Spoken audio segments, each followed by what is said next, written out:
In today's world, discussions around gender equality are gaining more momentum than ever.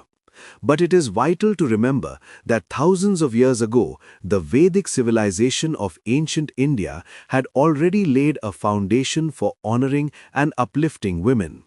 The Vedic worldview was not patriarchal or dismissive.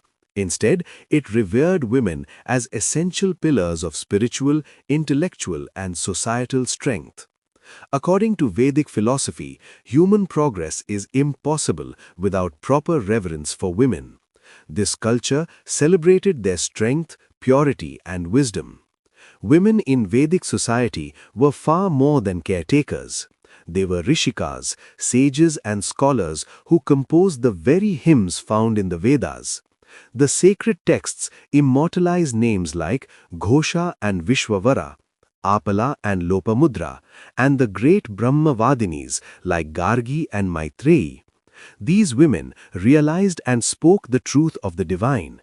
For them, education was not a privilege, it was a right. The Vedic tradition recognized two distinct paths for women. First, the Brahmavadini. These were women dedicated to spiritual learning and Vedic study. They led lives of intellectual independence, often remaining unmarried to focus on their search for truth. Second, the Sadyodvaha. These women chose the path of the householder. They were the heart of the family, essential to every ritual and the spiritual balance of the home. Perhaps the most powerful role was that of the mother. In the Vedic tradition, the mother holds a position even greater than the father or the teacher.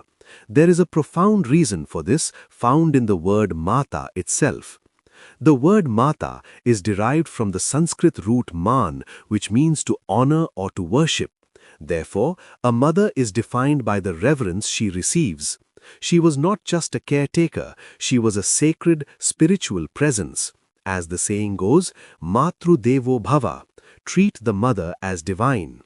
This respect began the moment a girl was born. In Vedic literature, there is no discrimination between sons and daughters.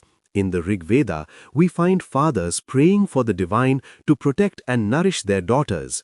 In the Upanishads, there are even specific rituals for parents who desire a Pandita, a learned and scholarly daughter. The very word for daughter, Kanya, means one who is desired. She was never seen as a burden. She was the embodiment of joy and prosperity. Vedic women studied the scriptures, participated in sacred sacrifices, and even held inheritance rights. If a daughter remained unmarried to pursue her studies, she had a legal right to her father's property. The Vedic worldview did not silence women, it gave them authority.